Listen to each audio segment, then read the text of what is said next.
C'est tellement rare, là, parce que c'est de gagner un grand chelem, on parle, tu sais, on compare ça que c'est un exploit, c'est le paroxysme du sport, puis d'arriver à une année de garder la constance et de garder son niveau au-dessus des autres pour aller chercher non seulement 4 grands chelems, plus les Olympiques, c'est du domaine de l'irréalisable.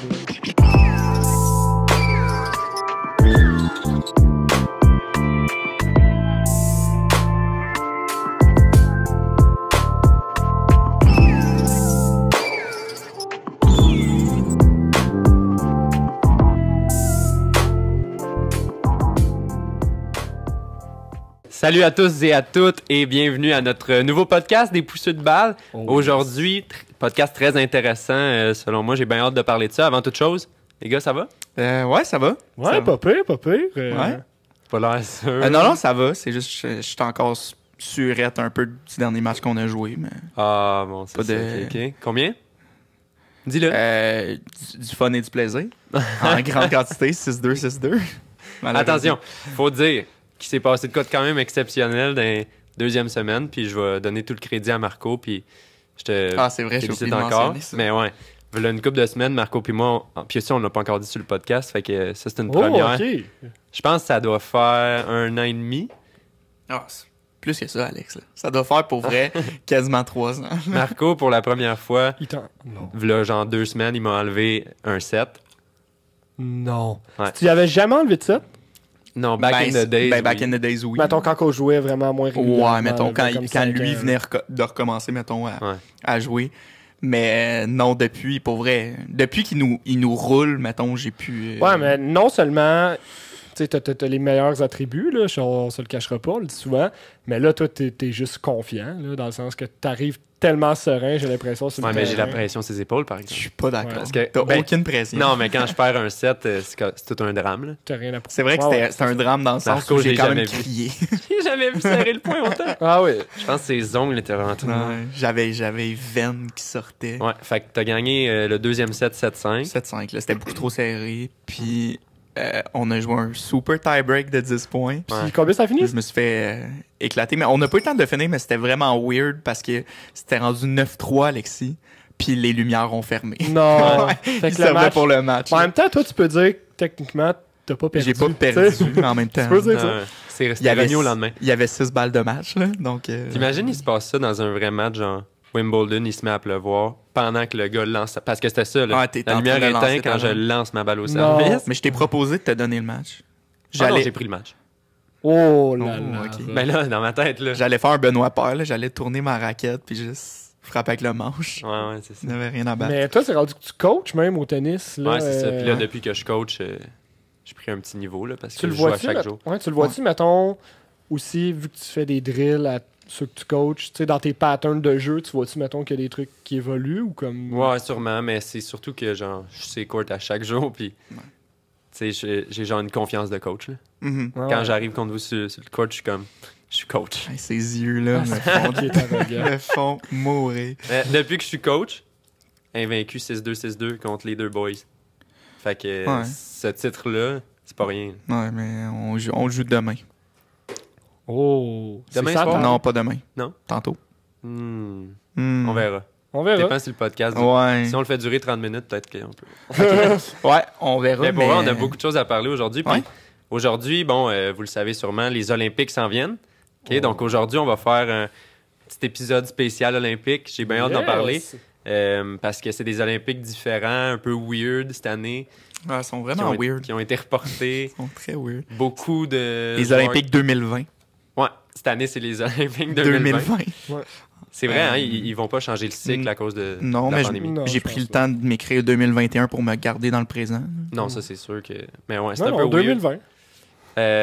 Fait que c'est ça, à cause de la pandémie, les Olympiques de l'été de Tokyo ont été reportés. Fait que là, ça se passe cette année, c'est quoi, 24 au 30 juillet?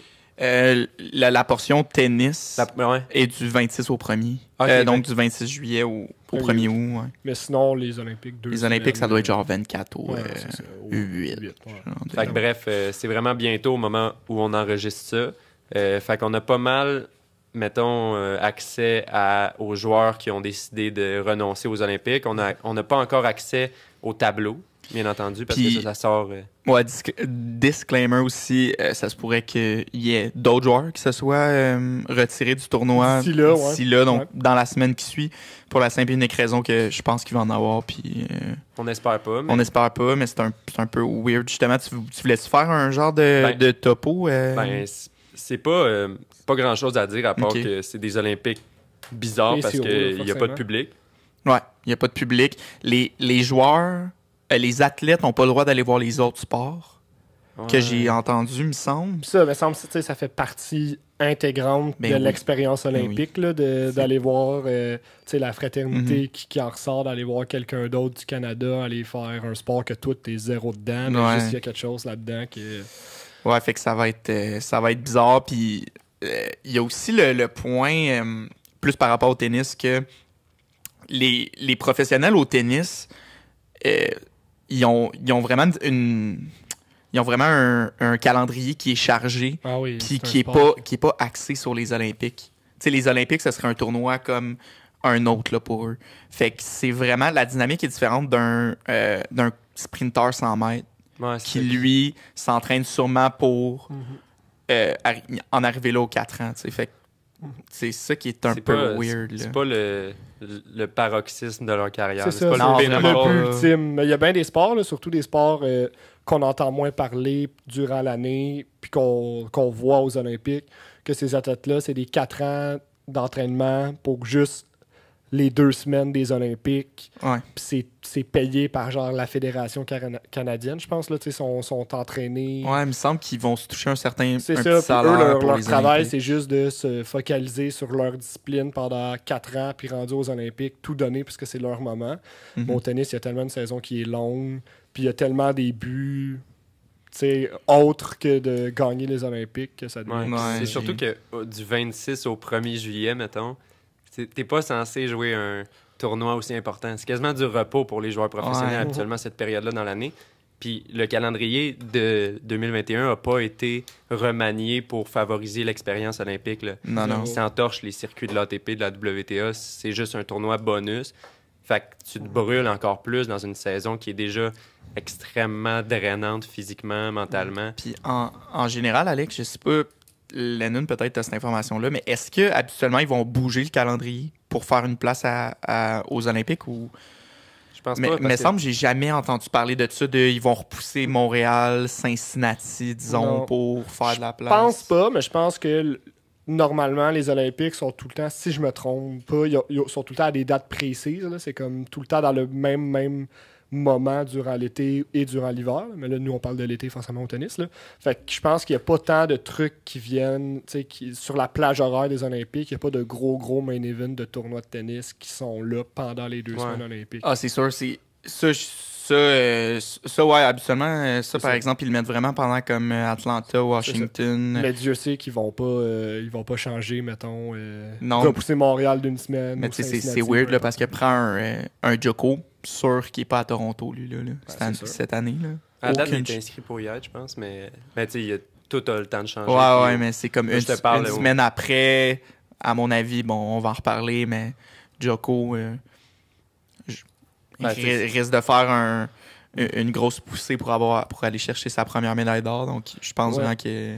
Mais tu sais, les Olympiques aussi, qu'est-ce qui est différent des Olympiques puis du Tour de l'ATP puis de la WTA, c'est que, tu sais, oui, il y a un sentiment de camaraderie, tu joues pour ton pays, ainsi de suite, mais au bout du compte, aller faire les Olympiques, pour eux, c'est un tournoi exigeant, puis c'est plate à dire, mais niveau monétaire, il n'y a rien au bout du compte, là, versus quand tu t'en vas jouer Wimbledon ou Roland-Garros, ben, tu joues non seulement pour le titre, de la renommée qui vient avec ça, mais tu joues pour le cash qui est associé aussi. Il n'y a pas de prize money aux Olympiques?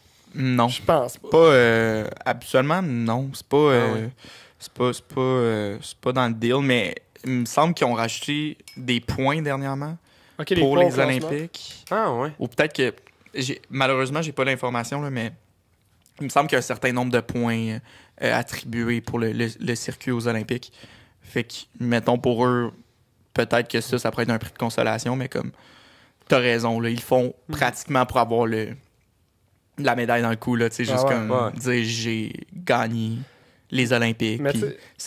Ça reste prestigieux, là, en mon sens. Mais... Ouais, on parle que les joueuses vont moins aux Olympiques, là, puis c'est peut-être pas le but ultime du joueur de tennis, mais peut-être qu'on pourrait dire rapidement qui, mettons, cette année a décidé de juste de repousser ça aux prochains Jeux Olympiques. Ouais, on peut commencer ça. J'avais peut-être un petit topo avant comme qu'on parte là-dessus, juste sur c'est quoi l'historique, mettons, du tennis aux Olympiques. Ouais, go. Ce sera pas bien long, là. J'avais quelques notes. Je me sens vraiment comme un journaliste professionnel. Oh. Un conférencier. Mais j'ai les notes les plus désorganisées pour un journaliste professionnel. ça, il n'y a pas de doute. Donc, les premiers Jeux olympiques d'été, je ne sais pas si vous étiez au courant, mais c'était en 1896. Athènes, ouais. Sir. Of course. It's Greece. C'est un quiz. C'est un quiz. C'est un quiz. Mais le tennis, à ce moment-là, était une épreuve officielle, donc à médaille. Jusqu'en 1924, où il y a eu comme un différent l'Association de tennis internationale et le Comité olympique. Puis à ce moment-là, ce qui s'est passé, c'est qu'ils ils savaient pas comment délimiter qui était amateur, qui était pro au tennis. Il y avait vraiment de la difficulté. Fait que là, il y a eu comme un problème avec le Comité olympique jusqu'en 1988. C'est quand même tard, ça. Comme genre 64 ans plus tard, où ils ont fait, on pourrait ramener le tennis comme discipline officielle à médaille. Puis depuis ce temps-là, évidemment, aux 4 ans, on a du tennis olympique. Médaille d'or, médaille d'argent, médaille de bronze en simple. Ouais, c'est ça. Donc, simple messieurs, simple femmes, double messieurs, double femmes, puis double mixte. Donc, ça, c'est un peu le topo que j'avais. Mais c'est fou de se dire 88, là, comme...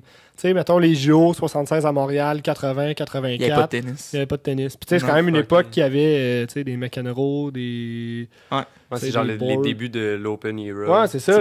Borg n'a jamais joué aux C'est ça, il y avait quand même des gros joueurs. Ce qui est vraiment weird. Comme s'ils n'ont jamais allumé que crime, me semble. Ça serait le fun, notre sport qu'on ait. Ouais, puis toujours été un sport assez international, / populaire, / Tu sais, fait que... Moi aussi, je trouvais ça weird, mais c'était vraiment un différent entre la Fédération internationale de tennis et le Comité olympique. Fouillez-moi pourquoi, mais il y avait de la difficulté. Sinon, en termes de grands performers dans l'histoire des Olympiques, les Sœurs Williams ont pas mal un avantage. C'est eux qui ont c'est elles, en fait, qui ont le plus de médailles d'or aux Olympiques. Il y en a 4 chaque. Ouais. Une en simple chaque. Puis 3 en double ensemble. Ce qui est malade. 4 médailles. Puis c'est ça. Donc, les Williams, là, ça puis du côté des hommes, Andy Murray, c'est le seul à avoir 2 médailles d'or. Ah ouais, c'est le seul? C'est le seul. Puis évidemment que c'est le seul à avoir du fait même répété, donc défendu son titre. On se souvient Londres 2012. Puis par la suite, Rio 2016. Ouais. Sur 2 surfaces différentes. Ouais. 2 endroits complètement différents. D'où la légende d'Andy Murray, quand même. Ah ouais, c'est fou. Le gars, il a 3 grands chelems, mais 2 médailles d'or. Je me souviens de 2012, devant son crowd, sur les terrains de Wimbledon. Si je me trompe pas, Federer en finale dans un... Il l'a vissé, je pense. Ouais, c'est ça. C'était Federer en 2-7. Ah ouais, c'était... Ah oui, c'était... Ah non, je te dis, c'était genre 6-2, 6-3. Ça a été vite. Puis, mais il me semble 2016, la compétition, il n'y avait pas Federer. Il avait pris Del Potro en finale. C'est ça. Mais c'est que Del Potro avait battu Djoko en demi.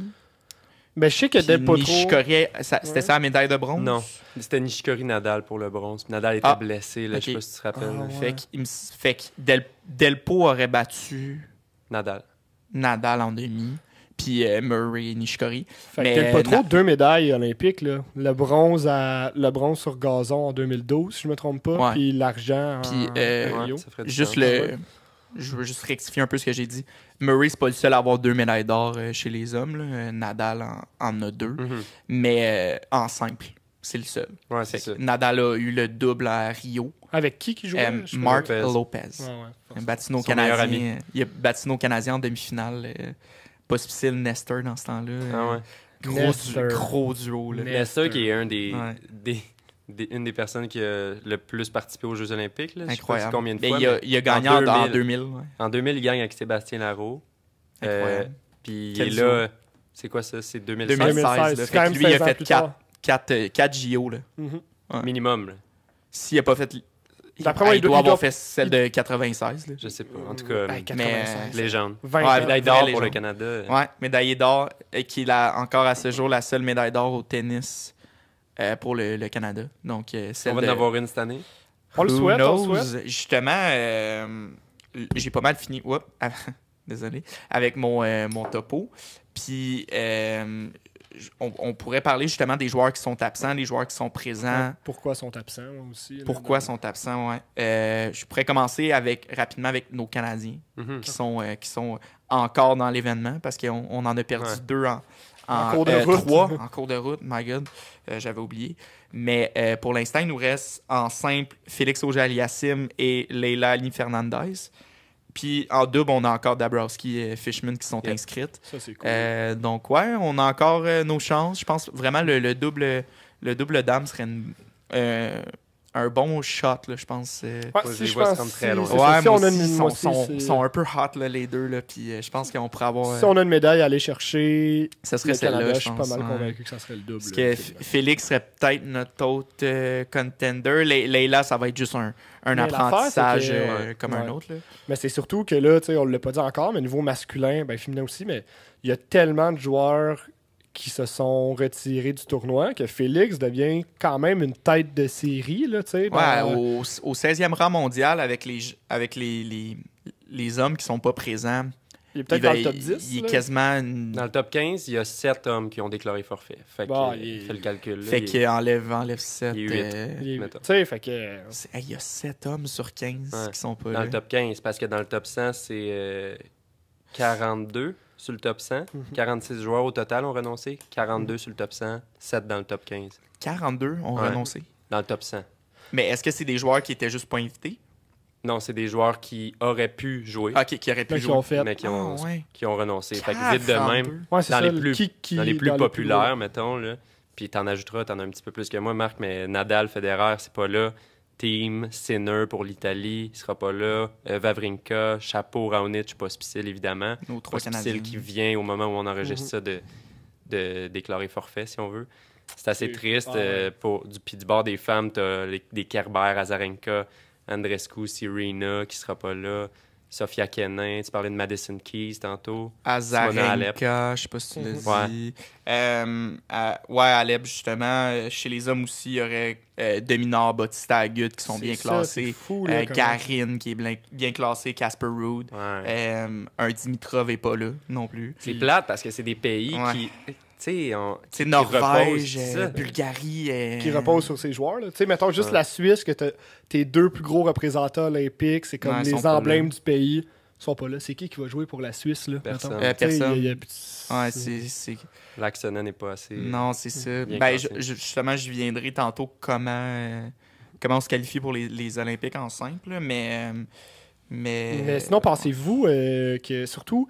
Je vois cette tangente-là souvent, là, puis j'ai l'impression, oui, il y a des personnes qui vont juste faire hey, « moi, je vais pas aux Olympiques », parce que Dieu sait que la saison de tennis, contrairement à d'autres saisons dans différents sports, elle est chargée. Là. C'est quasiment un 10 mois d'activité très, très intense. On voyage un peu partout à travers le monde, là, tandis qu'il y a d'autres sports, il y a des périodes vraiment plus fermées de compétition, puis il y a des mois de repos puis de préparation physique. Là. Fait que c'est normal, forcément, qu'il y ait moins de joueurs.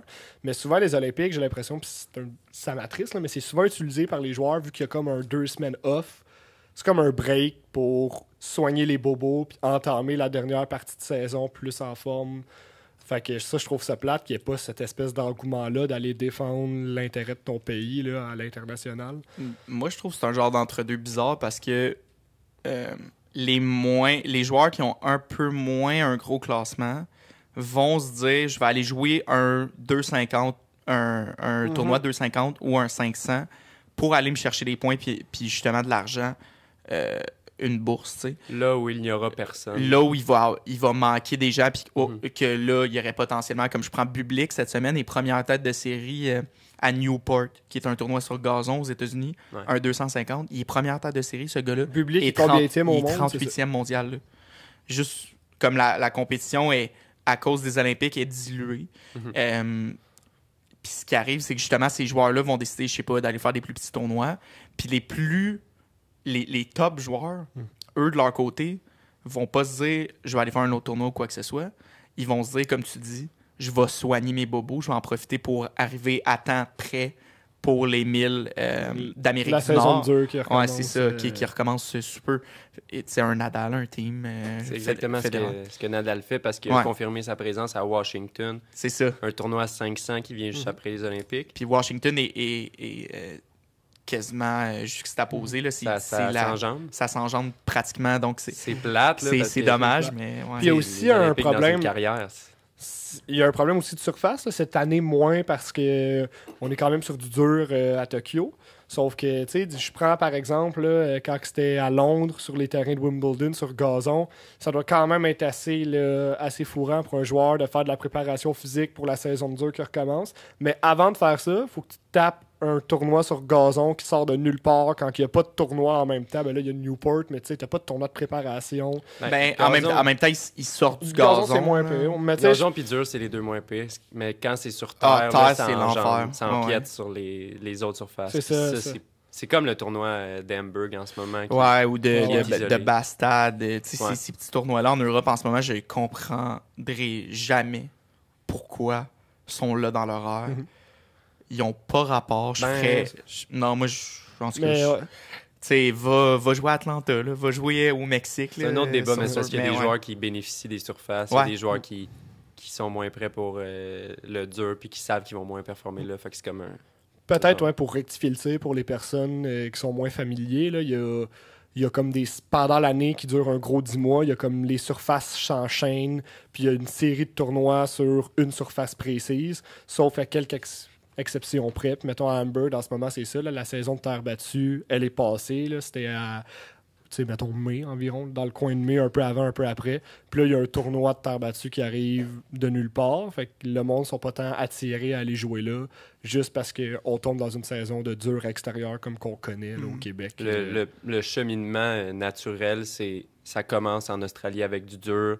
On enchaîne avec l'Europe, la terre battue. Ensuite de ça, on s'en va sur le gazon. Bon, en fait, t'oublies un peu le dur Indian Wells Miami. Là, oui, c'est vrai. On a une petite partie de saison après américaine. l'Australie, Après l'Australie, ça passe 2 semaines un mois. Dans une année, ça fait dur, terre battue, gazon dur. Mettons, exactement. Ouais, ça serait ça. Puis fin d'année va plus être du indoors, intérieur, mais dur encore. Là, mais c'est ça, on dirait que rien n'est mis en place pour favoriser les athlètes à aller défendre leur pays. Puis clairement que c'est pas l'ATP, la WTA qui va faire ça. Puis autant que j'aime le sport, mais eux autres, c'est une business. Là. Puis dans un Masters 1000, ils veulent avoir là, leur tête de série, là, des Federer, des Nadal, ça rapporte. Au final, ça rapporte des billets vendus, ça rapporte... Fait qu'eux, ils n'ont aucun avantage à envoyer leur gros nom, puis à pousser pour qu'ils fassent les Olympiques quand il y a des risques de blessures, des ci, des ça, puis qu'au final, ça engendrait comme une perte de revenus. On parle, c'est un peu un genre de parallèle avec Bettman, la LNH, puis les joueurs qui vont aller aux Olympiques. C'est la même chose. Des clubs qui refusent que des joueurs aillent participer aux compétitions nationales. C'est assez triste. Mais c'est ça, ce qui est dommage, c'est nous, on le vit un peu parce que à toutes les années olympiques, c'est toujours le Masters du Canada qui en prend justement une shot. Là, comme le nombre de... J'ai pas exactement la liste en 2016, mais le nombre de joueurs qui ont juste déclaré forfait pour Toronto. C'était Toronto. Puis, c'est un peu dommage aussi de ce côté-là, mais c'est parce que justement l'horaire est pas fait en conséquent. Là, comme... Est-ce que vous pensez que... Où est-ce que vous pensez que les joueurs voient les Olympiques dans les grandes accolades possibles du monde du tennis? Les Olympiques se situent où, selon vous, pour les joueurs, à côté des grands chelems, des Masters 1000, du Masters de fin d'année? Si on avait à le hiérarchiser. Moi, je pense sincèrement, si tu grandis en tant que joueur de tennis et que ton but, c'est d'atteindre les plus hauts niveaux, je pense que je me tromperais pas en disant que les Olympiques passeraient après n'importe quel grand chelem. Je pense que ça serait peut-être le 5e, mettons, truc. Là. Genre, t'as les 4 grands chelems. individuellement, puis après ça serait les Olympiques. Mais je suis convaincu que la majorité des joueurs, quand tu grandis en étant joueur de tennis, tu te dis pas « Hey, j'aimerais tellement ça gagner les Olympiques pour mon pays », tu te dis « Hey, j'aimerais tellement ça soulever la coupe à Wimbledon ou gagner Roland-Garros ou peu importe. » Ouais, il n'y a pas de... Y a pas... Je pense qu'il n'y a pas de doute là-dessus. Là. Ouais, vraiment... Photo. Qu'est-ce qu'il dit, ce gars? Mais oui, Alex. C'est un peu comme au hockey, là, tu sais, comme oui, gagner les Olympiques. Non, ok, dans d'autres sports, c'est différent. Non, c'est vrai, au hockey, les Olympiques d'hiver, c'est quand même vraiment c'est ça qui est prestigieux. C'est ça qui est particulier avec le tennis, je trouve. Puis Félix Auger-Aliassime est passé au podcast Sans filtre pendant la pandémie, première vague. Moi, les podcasts. Je ne connais pas. Puis en vidéoconférence, puis ils ont posé cette question-là, justement. Puis Félix répondait la même chose que tu viens de dire, Lennon, que selon lui, puis il pensait aussi en fonction de ce qu'il pense que les autres joueurs pensent, les Olympiques viendraient en dessous des 4 grands chelems. Ça serait peut-être la prochaine chose. Mais tu sais, mon follow-up, c'est est-ce que vous pensez que ça passe devant la Coupe Davis puis le championnat de fin de saison, disons? Moi, oui. Mais pas de beaucoup. Ah ouais? Par rapport au championnat de fin de saison. Moi, on dirait les championnats de fin de saison, je trouve comme... J'ai l'impression que tout le monde est fatigué. Ouais. L'affaire, c'est qu'on traite les joueurs comme de la marchandise. Puis, autant qu'on triple à avoir le championnat de fin de saison, le top 8 qui s'affrontent, on rajoute la Coupe Davis des fois après, mais les saisons, il fut un temps là, que tu avais 3, peut-être 4 mois de repos là, au tennis là, pour juste le conditionnement physique. Puis là, on fait juste étirer la période de jeu. Là. On a rajouté l'ATP Cup avant. Fait que là, ça fait en sorte que les joueurs sont quasiment 12 mois sur le court là, en train de jouer. Fait que c'est... Les championnats de fin de saison finissent comme mi-novembre, ce qui est vraiment weird parce que ça laisse... Ça recommence quoi? Mi-janvier? Début. Début même? Ouais, ça fait un mois avant l'Australie. Un peu avant la... Fait que c'est un mois et demi. Là, mais moi, je pense peut-être que je pense que je suis convaincu que ça passe quand même bien en haut des finals. Ouais, j'irais peut-être avec ça, moi aussi. Je pense que c'est tout juste pas tout juste. Vraiment en dessous des grands chelems dans mon livre à moi. En dessous? Ouais, vraiment. Ouais. Mettons, je prends la dernière gagnante en 5 médailles d'or en 2016, Monica Puig de Cuba. Justement, Porto Rico, mon erreur, je suis vraiment désolé. Mais. C'est correct. Ça fait chier, mais. Ouais. C'est bon, on coupe. On coupe, là, faites quelque chose, quelqu'un. mais elle, mettons, on dirait que je peux pas la considérer comme une Ostapenko qui a gagné un seul grand chelem. On dirait que je peux pas les mettre dans la même catégorie pour la simple et unique raison que. Mettons, tu prends la compétition à Rio, elle était très bonne, la compétition, là, mais comme. Mais on n'en parle pas, Elle sera jamais assez forte pour être équivalente à celle d'un grand chelem. Puis on n'en parle pas. Là, on s'y prête à l'exercice parce que les Olympiques arrivent, là, mais vu que c'est aux 4 ans versus les tournois reviennent annuellement, on parle juste des Olympiques quand les Olympiques arrivent. Puis jamais, dans des comparaisons, on va soulever le fait, ben là, OK, le Big Three est rendu à 20-20-20, grand chelem. Jamais tu vas dire, ouais, mais Andy Murray, il a gagné 2 fois l'or en simple, c'est pas arrivé pour Federer, Djoko. Mais jamais tu soulèves cet argument-là. T'as pas vu le graphique de l'ATP? J'aime ça quand ils font ça, là, le graphique des big titles. Ouais. Moi, j'appelle ça genre les j'aime dire tournoi majeur, mais en même temps, tournoi majeur, ça réfère plus au Grand Chelem, mais les grands titres, c'est-à-dire, je pense que ça va inclure les Masters 1000, les Finals, donc les championnats de fin de saison, les Grands Chelems, les Olympiques, puis Coupe Davis, je crois qu'ils rentrent là-dedans. Est-ce qu'ils vont rentrer ATP Cup dans ça super, I guess, ou ça, non. C'est pour vrai, ATP Cup, c'est une exhibition. C'est une exhibition, mais j'ai vraiment l'impression que depuis que c'est là... Non, il essaie de le promote. Il essaie vraiment de le... Il essaie de le promote, puis au niveau de la participation des joueurs, je pense qu'il y a une participation plus active à l'ATP Cup que, mettons, à la Coupe Davis. Là, ça dépend, mais c'est parce que ça vient de commencer, fait que je pense qu'il y a un engouement. Il y a un engouement, puis il y a aussi tout est au tennis aussi, comment que la saison est. L'ATP Cup qui se passait en Australie, ben c'est facile de dire je vais arriver 2 semaines plus tôt en Australie, puis je vais faire l'ATP Cup en guise de préparation pour l'Australian Open. L'ATP Cup, il y a un autre truc avec ça, c'est que les points sont bons, puis la paye est bonne. C'est ça. Fait que c'est sûr qu'un Djokovic, s'il voit qu'il peut se préparer pour l'Australian Open, en plus de faire des points, en plus de faire, je sais pas moi, 1 million, là, ou un petit peu moins.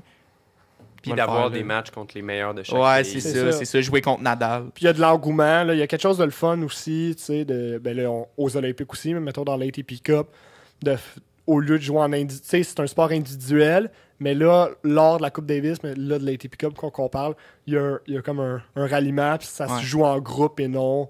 C'est pas juste toi que tu arrives avec ton équipe, puis tu t'en vas défendre tes propres honneurs. Tu arrives avec ton pays, il y a plein de monde qui gravitent alentour de ça, puis c'est tout le monde qui est là en tant qu'équipe. Là. Fait qu'il y a quelque chose qui doit varier là-dedans, puis qui doit être cool. Là. Ouais.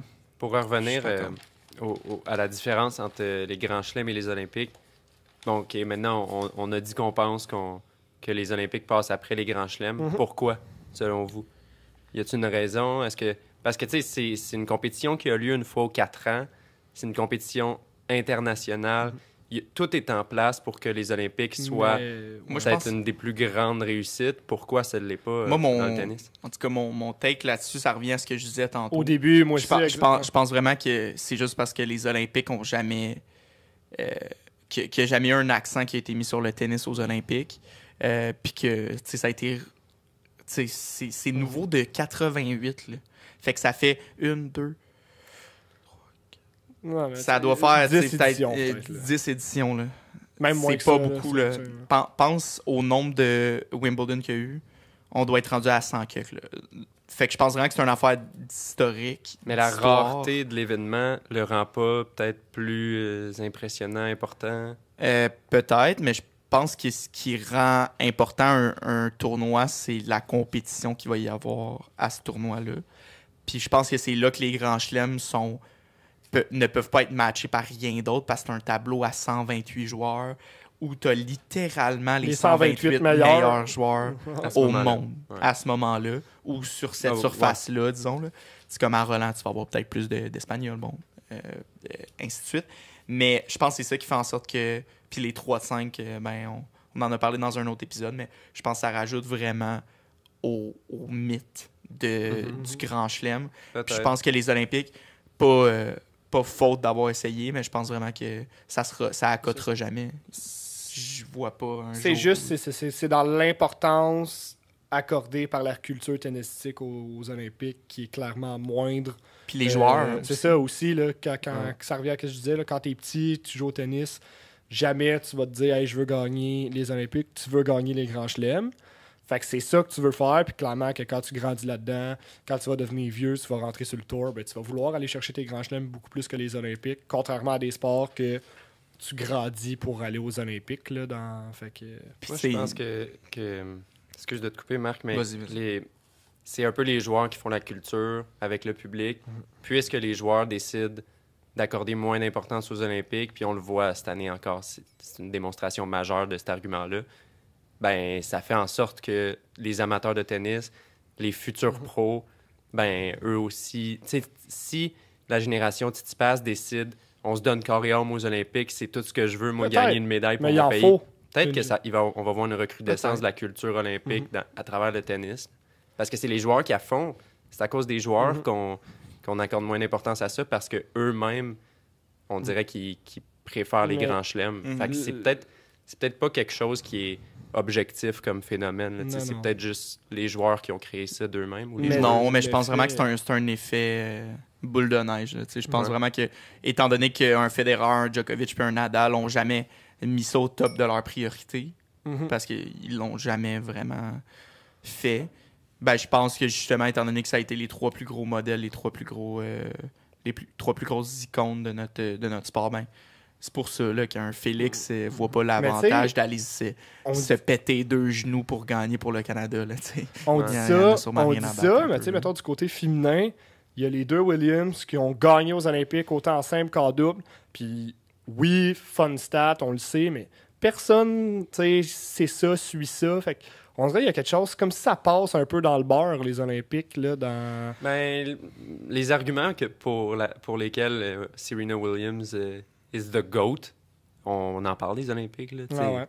Elle a tout gagné, fait que... Puis les Olympiques, 4 fois, 4 médailles d'or, c'est malade, là, il me semble qu'on en parle. Ouais, Serena, c'est the GOAT, là. En vérité... Incroyable ce qu'elle a fait. Définitivement. Mais je sais pas, c'est juste, il y a quelque chose, puis aussi, vu que c'est un sport, tu sais, télévisé, à grande écoute, vu que c'est juste aux 4 ans, oui, il y a un phénomène de rareté, mais il y a tellement de choses qui vont se passer durant 4 ans sur le circuit WTA, ATP. Il y a tellement de trucs qui se passent qu'on dirait que tu as tendance à mettre les Olympiques de côté puis de les oublier versus un sport qui est moins connu du grand public, que tu écoutes juste aux Olympiques. Ben, je sais pas, là, je prends en comparaison le 100 mètres. Ben, Anthony Degrasse qui court le 100 mètres pour le Canada. André Degrasse, ouais. On repart le podcast. Rembobine. Mais tu sais, on suit ce gars-là juste au 100 mètres, puis on le revoit 4 années d'après, on le reçoit au 100 mètres. Fait que là, il y a quelque chose qui se crée, là, comme OK, on va le voir au 100 mètres, on veut le voir au 100 mètres, mais les joueurs de tennis, à partir du moment que les Olympiques sont finis, il y a un tournoi dans 2 semaines, puis tu peux le voir, puis tu vas le voir si tu décides de le regarder. Fait qu'il y a peut-être quelque chose de moins spécial de regarder les Olympiques. Là. Déjà, il y a le fait aux Olympiques que t'as énormément de sports qui ne sont pas télévisés de manière courante. Puis je pense que le tennis a quand même cet avantage-là, ce perk-là d'être un sport qui est très populaire puis très médiatisé. Donc, je pense que justement, ça crée un peu le détachement des joueurs envers le tournoi en tant que tel. Puis c'est fou comme au tennis, on parle toujours du prochain Grand Chelem. C'est vraiment ça au tennis. Là, on pense déjà au US Open. Genre, tout le monde est en mode qu'est-ce qui va se passer pour le US Open. Roland Garros fini. Première affaire, qui va gagner Wimbledon? C'est ça. Première affaire. Fait que c'est ça que je trouve vraiment fascinant avec le tennis. Ces 4 gros tournois-là, c'est tellement des entités comme plus grandes que nature. Puis d'ailleurs, faudrait y aller à l'un de ces tournois. C'est sa bucket list. C'est sa bucket list. Il y a quelque chose que j'aimerais vous lancer, là, mettons. Ouais, vas-y. Je sais pas si ça vous fait ça, là, puis... Dites-le dans les commentaires si vous aussi ça fait ça. Share, comment?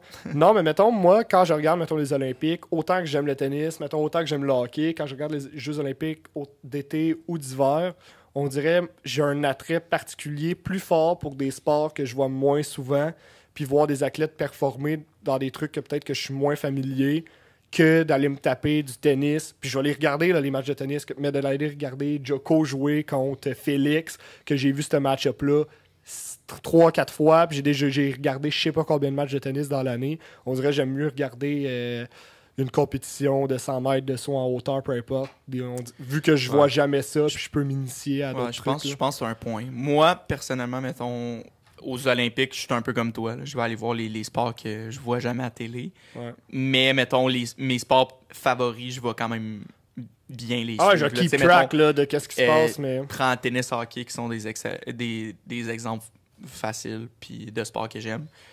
J'écoute tous les matchs. Mettons au hockey, les matchs du Canada, il n'y en a pas un que je peux manquer. Ouais. Mais il y a aussi que tu vas checker du bobsleigh alors que tu t'en calisses. C'est ça, mais je trouve ça. Mettons, je vois 2 Canadiens là, qui se mettent à bobber. Puis là, je suis excité là, de regarder le bobsleigh, puis j'ai aucune idée. J'ai aucune. Ça va tellement vite. Je comprends que le but c'est de descendre puis d'aller vite, mais dans les technicalités du sport, j'y connais rien. Dans les personnes qui le pratiquent, ce sport-là, j'y connais rien.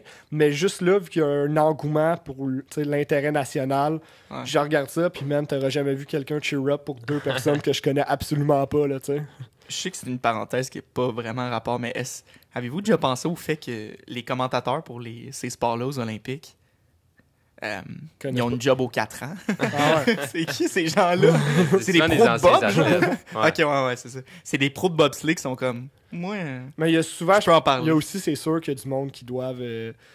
Qui reçoivent un dossier sur le bureau. Ouais, tiens, voici le sport. Réjeanne puis Bob, vous couvrez, là. Vous couvrez ces sites. Vous couvrez l'aviron! Puis là, ils font des recherches sur Wikipédia pour faire comment ça marche, là, tu sais. Il y a tellement de sports, là, que tu peux pas avoir des professionnels dans... Tu sais, des analystes professionnels dans toutes les disciplines, là. Mais... moi, le moment où j'arrête de suivre, mettons, le tennis aux Olympiques, c'est vraiment quand je vois qu'il y a trop d'upsets. Personnellement. Là. Ah ouais. Mettons, je vois plein d'upsets. Mettons, le tournoi féminin, justement, en 2016. J'ai décroché, là. Quand j'ai vu que la finale... Ben, en fait, c'était Puig contre Kerber, fait que je me disais... Match facile pour Kerber. Puis, je sais pas, là, j'ai décroché. C'était une très belle histoire. Genre, je pense que c'est la première médaille d'or aux Olympiques pour Porto Rico ever. Fait que ça, c'était fou. Mais au final, je sais pas, j'ai décroché rapidement parce que justement, c'est pas un grand chelem où la personne qui va gagner 7 matchs est comme miraculeuse. C'est un conte de fées. Là, comme, moi, j'aime quand même ça, les histoires de Dark Horse qui frayent leur chemin jusqu'à victoire. Là. Moi aussi, mais on dirait aux Olympiques, je sais pas, dans ma tête, ça perd un peu de son... c'est différent que si ça arrivait dans un grand chelem. Ouais, parce que dans un grand chelem, je suis comme, OK, comme... Si Krejcikova avait pas gagné Roland, mais avait gagné là, à Tokyo, on aurait fait, c'est une autre poule. Ouais, c'est ça, c'est un autre genre de flou. Le fait qu'elle ait gagné Roland, on est comme... Elle a un Roland. Ouais, Au final, elle se retire demain, elle a un Roland à son nom. Là, puis vous, cette année aux Olympiques, qui que vous voyez alors là, moi, très belle transition, j'adore. Gagnant et gagnante. Moi, dans le fond, j'avais pas fait mes pics, mais... Moi, j'ai fait mes pics. Okay. Je les ai fait assidûment.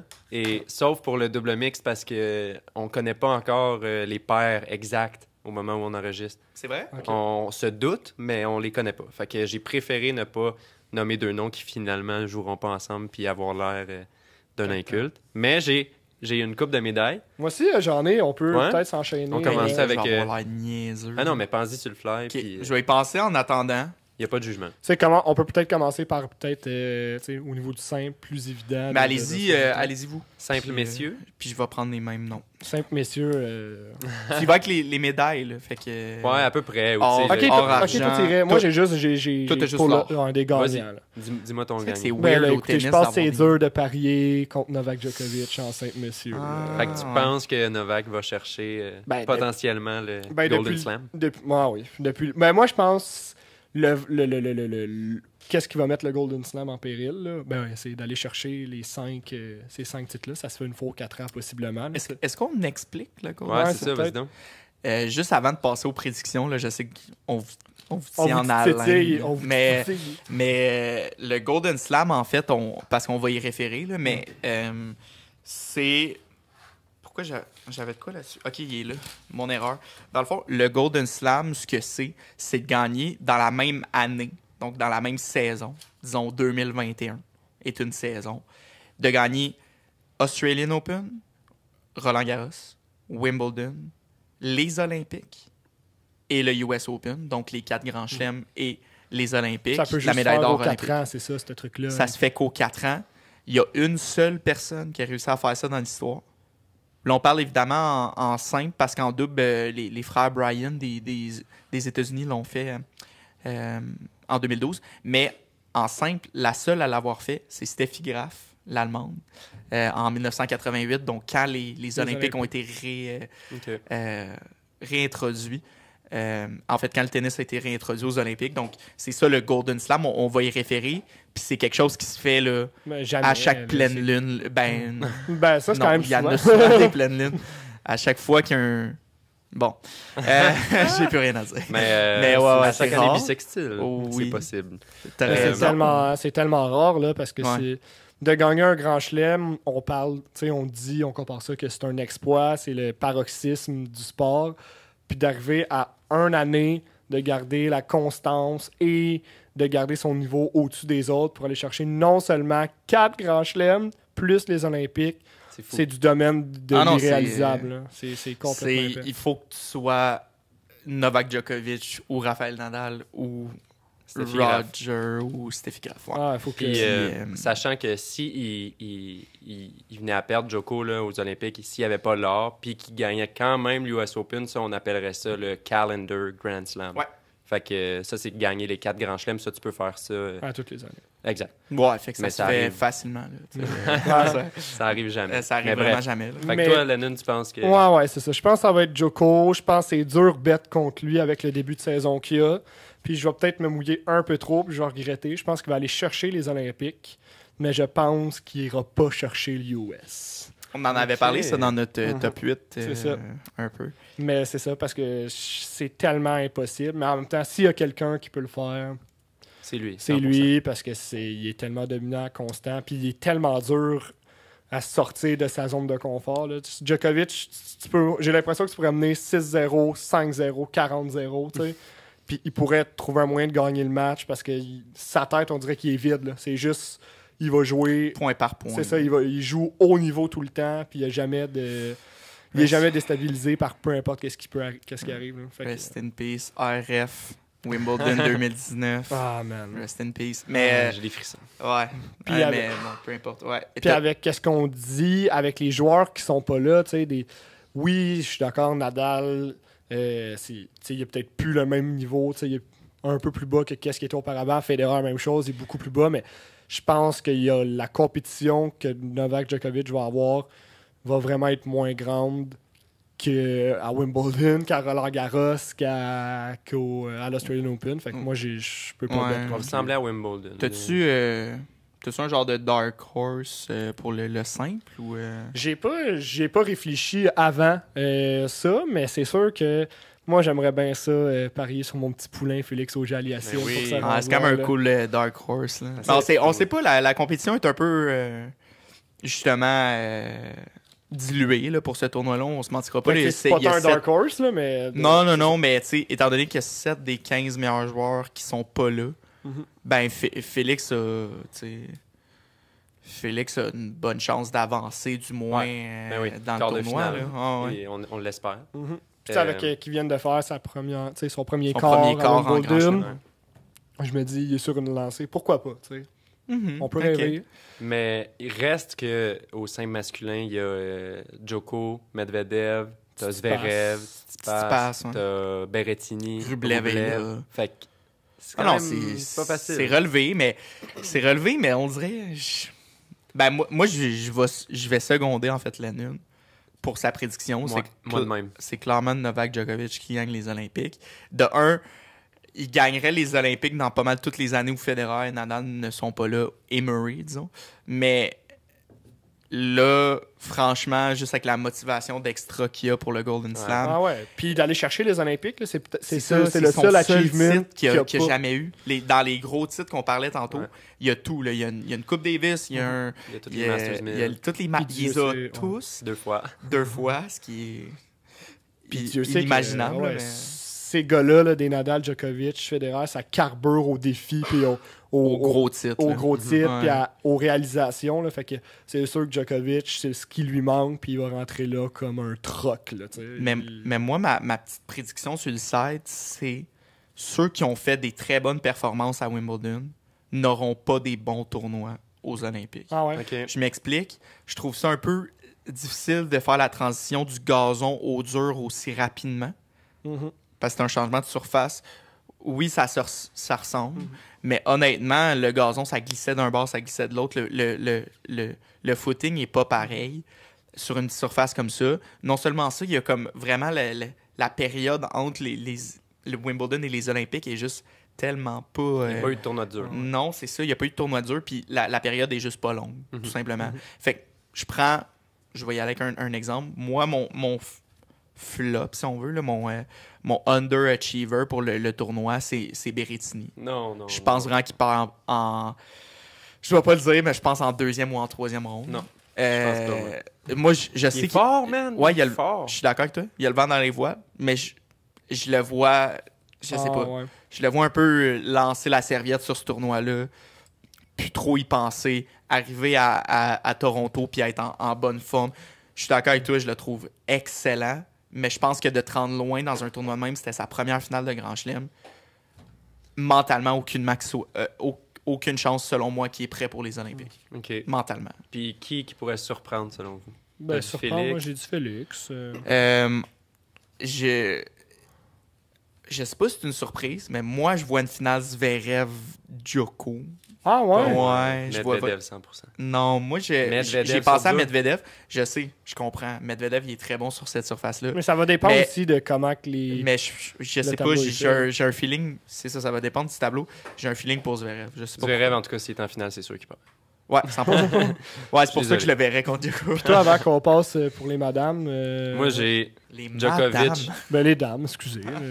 J'ai Djokovic en or, mais je pense que ça va être vraiment une grosse finale contre Medvedev. Je pense que ça va être très serré. Medvedev, en ce moment, pour moi, c'est le meilleur joueur de dur. Avec Djoko, Outre Djoko, j'irais. Équivalent. Là, pour moi, Medvedev, c'est vraiment sa surface. C'est là qu'il shine, c'est là qu'il fait tous ses points, la majorité. Moi, je pense que ça va être une énorme finale. Et je pense que la médaille de bronze, au contraire, là, ça va être un dark horse peut-être. Moi, je vois un genre de Sacha Bublik se faufiler plus loin qu'on pense. Ouais, je sais pas.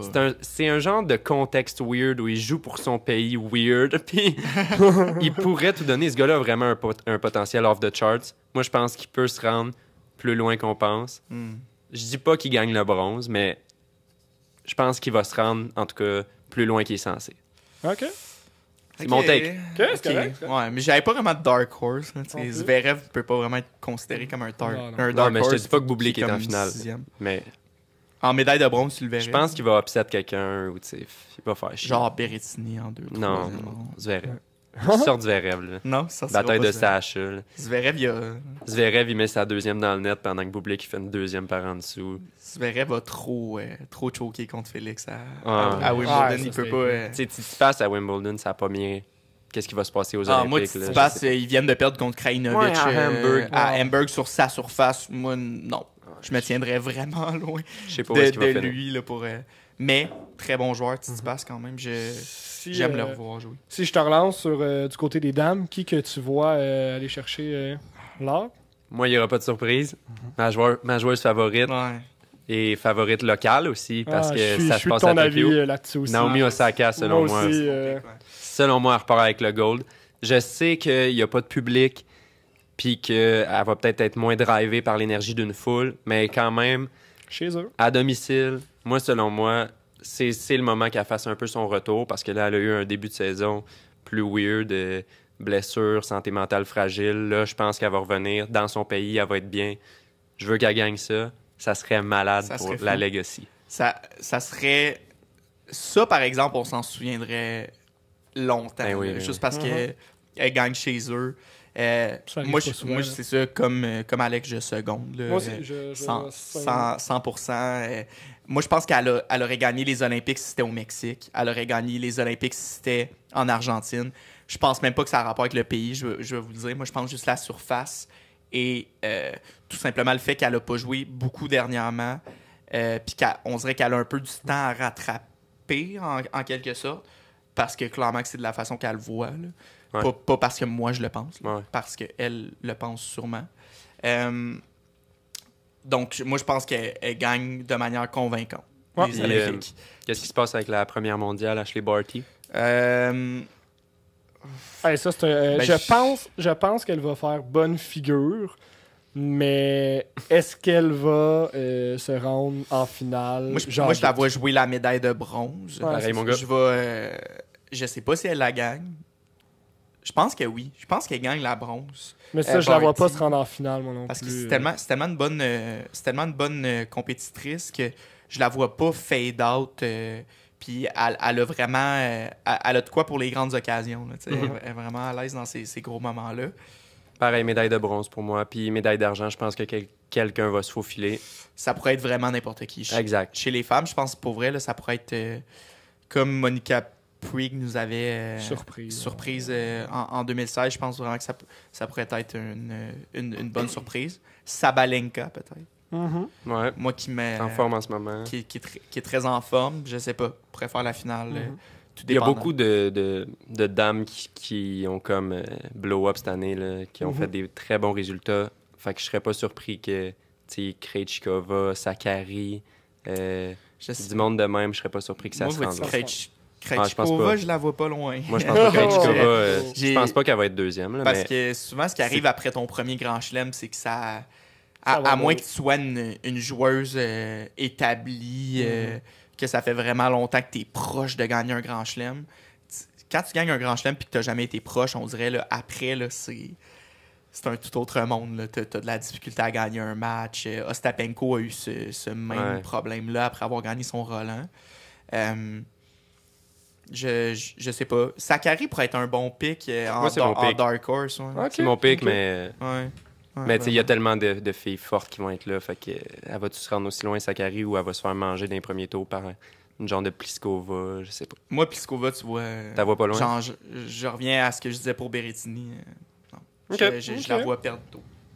Du côté, Okay. t'avais-tu fait du Moi, double? j'ai des doubles. Là, on peut y aller plus rapidement pour le double, Moi, je vais mais... te dire, j'ai aucune prédiction pour C'est le ça, moi aussi. Non, mais j'en il y a des choix qui sont assez raisonnables du côté des hommes. C'est dur de pas choisir Mektic Pavic, qui j'avoue. qui sont premiers cette année, paire de Croates, qui jouent ensemble dans l'ATP, puis qui ont gagné genre Monte Carlo, là, Wimbledon. Cette année, ils sont chauds. Là. Rome, Eastbourne. Ils ont gagné plein de tournois cette année. Ils sont vraiment, vraiment chauds. Qui a gagné Roland? C'est Mahu Herbert, Okay, que j'ai mis en médaille d'argent. En médaille d'argent. Oh, selon moi. Mais eux aussi, là, c'est des... eux autres sont chauds aussi. Moi, mon hot take, c'est que les Colombiens se rendront pas si loin que ça. Ouais. Cabal Farah, pour moi, ils ont une saison un peu en deçà de leurs attentes. Pas sûr qu'ils vont, même si c'est une paire de Colombiens forte en ATP, je pense pas qu'ils se rendent sur le Est-ce que tu podium. verrais une paire britannique se rendre loin, là? Man, les gars, vous me relancez. Ouais. Vous me relancez à chaque fois. T'as-tu vu mon podium? J'ai zéro vu ton vrai? podium, mais Moi- moi, les Moi, j'ai le goût de mettre un petit Andy Murray, Joe Salisbury sur le podium. Je dis Mais ça de même. ils jouent ensemble? Puis Jamie Murray joue avec Skupski. Moi, je verrais plus Jamie Murray puis Skupski. Là, mais... Attends, Andy Murray aux Olympiques, different beast. Ah, c'est vrai, t'as Ouais. raison. Juste pour la En beauté simple, de la en chose. simple, il va sûrement rien faire, là, mais... Non, c'est ça, Mais ouais, ça serait le fun en effet. Mais Jamie Murray, c'est tout récent qui vient de... il y a les Brésiliens aussi confirmer qui sa peuvent être dangereux en double. Ouais. C'est mais sûr que là, Melo a perdu un peu de son faut en choisir. de son doré là, qu'il y avait auparavant. Mais Melo Suarez, c'est tout le temps bon en double, ça.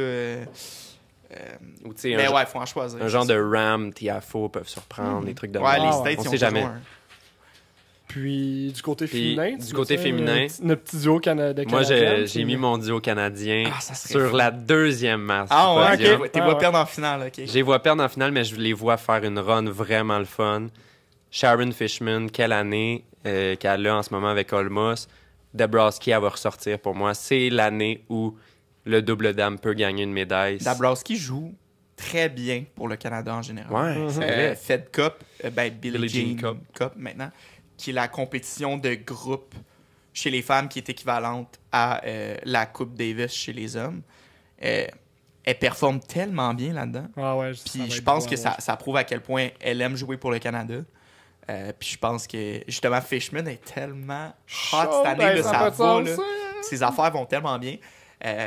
Moi aussi, j'y vois se rendre loin. Je sais Puis pas, je suis optimiste. Ouais. Fishman, je pense que ça va la conforter d'avoir une grande leader à ses côtés. Ouais. Puis je la vois un peu comme un Pospisil Nestor. Tu sais, Pospisil qui était une étoile montante du double. Nestor, Mais ils ont pas légende, mal la grand même sage. âge. Euh, Fun fact. Dabrowski. Ils ont comme 29 Fishman, ans, les deux. 30. Même Fishman Ouais. serait un petit peu Mais- plus vieille. Mais Dabrowski a fait ses preuves. Puis est une joueuse un peu plus mature, selon Fait les moi. finals. que Fishman. C'est rendu Donc, loin. je les ai mis deuxième. Ouais, c'est contre qui perdent Moi, selon moi, la paire chinoise va surprendre. Ouais. C'est mon feeling. Ah ouais. C'est une bold prediction, mais j'ai mis Xu Yifan et Yang Zhaoguan. Ok. Je sais pas si je prononce comme il faut. Je les ai mis sa première marche du podium. Ok. La Chine est un pays qui réussit toujours bien aux Olympiques. C'est vrai. ouais. Pas nécessairement au tennis, mais j'ai l'impression que il va se passer de quoi là. C'est en Asie peut-être, je sais pas. J'ai vois être forte. Non, mais non Et, seulement ça, sont très fortes en double. là, Mhm. Ouais, ces deux-là. c'est ça. C'est des joueuses de double avant tout. La paire que moi je mettrais, là, je vais juste m'appuyer de mon cellulaire parce que je veux pas dire n'importe quoi comme nom, mais la paire japonaise, sont 9e et 10e au monde, si je ne m'abuse, en double. Puis elles tombent là, tellement une belle saison. Non, Mizuki Do. laissez-moi juste aller voir les gars. Une Pendant question que- de secondes. Pendant ce temps-là, je vais vous dire ma Ouais. médaille de bronze. Fait que check tes affaires. Ouais, Moi, je l'ai ici. Ok, mais, vas-y. C'est Shibahara et Aoyama, qui sont Ouais, deux j'ai- japonaises qui sont Ouais, ouais, je- 9e et 10e. Là, j'assume qu'elles jouent ensemble aux Olympiques parce que Qui donc, c'est là, des japonaises, puis ça, c'est les deux meilleures. Puis sinon, aussi, je regarde ça rapidement, mais une paire qui théoriquement devrait très bien faire, c'est les Tchèques. Wow, c'est là que je m'en allais. Ah ouais, Krejcikova et Siniakova, en théorie... Moi, c'est pas ça. Ils jouent pas ensemble? Oui, elles jouent ensemble. Moi, c'est pas elle que j'ai mis. C'est pas cette paire-là. Moi, j'ai mis Pliskova, Vondrousova sur sa 3e match du podium. Ouais. Ah! Moi, j'ai mis cette paire-là. C'est genre leur 3e meilleure paire de double? Hein? C'est comme leur 3e meilleure paire de double? Non, c'est leur 2e, je crois. Mais je sais que c'est deux joueuses de... Strikova a joué avec qui, toi? Non. Strikova, je sais pas si elle est en double. Elle est top 10 mondial. Fait que j'imagine que oui. Je sais pas. Peut-être qu'il y a un mix-up, mais je sais que Pliskova, Vondrousova, c'est ensemble. Je sais que c'est deux joueuses de simple. Ouais. Mais on a souvent vu performer deux joueuses de simple du même pays qui jouent aux Olympiques en double ensemble puis qui vont loin. Moi, c'est mon feeling. C'est deux joueuses qui sont chaudes en ce moment quand même. Ouais, je les vois se rendre loin. Les Tchèques pourraient vraiment... Je regarde ça rapidement, là, en termes de classement en double. Pourraient vraiment avoir une médaille, peu importe. Là, On se dit-tu qu'on dit République tchèque a une médaille? République tchèque a une médaille, puis c'est peut-être en simple homme, Thomas Berdych. Ou Iri Vesely, mais bon. Ça serait mes prédictions, puis comme je vous ai dit, le double mixte, je sais pas encore, fait que j'ai rien mis. Ça fait-tu le tour, les gars? Je pense que ça fait le tour. Je pense que ça fait le tour. Des choses dont tu voulais parler, peut-être vite, rappeler aux gens le format. Ouais, je peux rappeler comment on se qualifie rapidement. Ouais, parce que là, on parle beaucoup de la qualification pour le tournoi, mais moi, j'ai eu beaucoup le commentaire dernièrement que les gens savent pas comment on peut se qualifier en simple pour ce tournoi-là. Même moi, c'est flou. Je vais pas expliquer le double parce que pour vrai, je pense que c'est un casse-tête puis j'ai pas le goût de m'embarquer là-dedans. Vraiment. Mais pour le simple. Mais pour le simple, dans le fond, il y a 64 places. Autant, là, je vais parler pour un des tableaux, mais le tableau homme, le tableau femme, c'est la même chose. Fait que je veux juste pas qu'il y ait de confusion, mais c'est le même format. Okay. Le tableau, il y a 64 joueurs ou joueuses chez les femmes. Donc, c'est un tableau 64, c'est la moitié d'un grand chelem. Donc, c'est un 6 rondes, contrairement à un 7 rondes pour les grands chelems. La façon dont ça fonctionne, les 56 meilleurs joueurs au monde, selon le classement de l'ATP et de la WTA, sont automatiquement qualifiés pour les Olympiques. Okay. Il y a une exception, cependant. Tu peux pas... J'aime ça comment je l'explique présentement. Il y a une exception. Tu dois être dans le top 4 de ton pays. Ouais. Donc, ton pays peut avoir un maximum de 4 joueurs dans le tableau. C'est ça le bottom line. Donc, disons que je m'appelle... Travaglia, OK? Malheureusement, puis que je suis 49e mondial, malheureusement, je peux pas faire le tableau parce que Sonego, Musetti, Sinner et Berrettini sont devant moi. Ouais. Fonini, etc. Tu sais, même Musetti fait pas les Olympiques. Ouais. Donc, ça, c'est un peu la règle. Par la suite, il reste comme 8 spots après les 56. Ce qu'ils font, c'est que 6 de ces 8 spots-là, ils vont les donner par continent. Donc, chaque continent va avoir un spot. OK. Puis, dans le fond, c'est... Ils vont juste descendre dans le classement après les 56 premiers. Puis, ils vont aller voir qui n'a pas atteint son quota de 4 joueurs dans les pays. Puis, il fait partie, mettons, de l'Océanie. Fait qu'ils vont descendre, ils vont aller voir c'est qui mon océanique. Le meilleur océanien. Ouais, océanien. Qui n'est pas dans un pays qui a déjà 4 joueurs ou joueuses. Donc, c'est la façon dont ça fonctionne. Pour 6 des 8 spots restants. Pour 6 des 8 spots. Fait qu'ils vont faire les 6 continents. Ouais. Fait qu'ils vont faire Océanie, Amérique du Sud, Amérique du Nord, Europe, Asie, puis Afrique. Pas Antarctique, non? Il me semble qu'il y a un gros joueur. Là. Ouais. Le Père Noël. Ouais. Vous êtes fous. Puis les 2 spots qui restent. Les 2 spots qui restent, merci. Merci, Lana. C'est un très bon point. Il y a un des 2 spots qui est réservé pour un ancien champion, une ancienne championne médaille d'or, en simple. Okay. Cette année, chez les hommes, c'est Murray qui prend ce spot-là. Parce qu'il n'y aurait pas eu... Puis est-ce que ça brise les 4 joueurs maximum? Disons qu'il y avait déjà 4 Britanniques. Est-ce que tu pourrais avoir Andy Murray qui vient être un 5e Britannique? C'est une subtilité dont je ne suis pas au courant. Tu peux pas outrepasser les 4. J'en ai aucune idée, Lanoud, mais Murray, de toute façon, mettons, les Britanniques sont pas 4. Ah ouais, c'est ça. Non, mais Dan Evans a déclaré forfait. Fait que Jamie Murray est arrivé, ils sont 4. Là. Mettons, ouais, mais non, je parle en simple. Non, c'est ça. Je parle en simple. Jamie Murray fait pas Non, ça. mais il a quand même remplacé ses 4 joueurs, non? 4 joueurs au total pour le pays? J'inclus pas double, on parle simple. Ah, ok, juste en simple. Ouais, Ok. ouais. On parle dans le tableau de simple, qui peut en avoir 4. Les joueurs de double, à ce moment-là, c'est une toute autre... Ok, excuse. Il n'y a pas de problème. Puis, sinon, le dernier spot va être pour la nation haute. J'ai pas regardé qui le faisait pour le Japon cette année, mais... Ils vont pouvoir mettre un joueur. J'ose croire un genre de Ushiyama ou peut-être un Nishioka, je crois qu'il le fait. Première tête. Il le fait dans le tableau principal. Donc, c'est un peu la façon dont ça fonctionne. Il y a des subtilités encore, disons. Chez les femmes cette année, il y a aucune médaillée d'or qui a pris le spot réservé. Fait que j'ose imaginer qu'à ce moment-là, ils vont prendre peut-être le 57e. OK. Quoi que ce soit. Ou peut-être donner un autre wildcard à une japonaise. Là.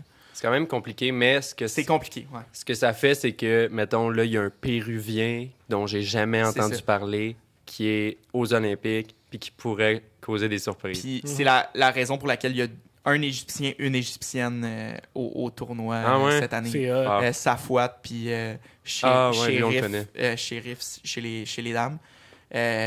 Sont comme 100 kicks au monde. C'est quand même excitant. Théoriquement, ils devraient jamais faire les Olympiques, mais c'est quand même vraiment fair de faire, ben écoute, ce continent-là est vraiment sous-représenté aux Olympiques, puis d'encourager justement le développement du sport dans le continent. Mais l'Égypte a souvent la main heureuse dans ce...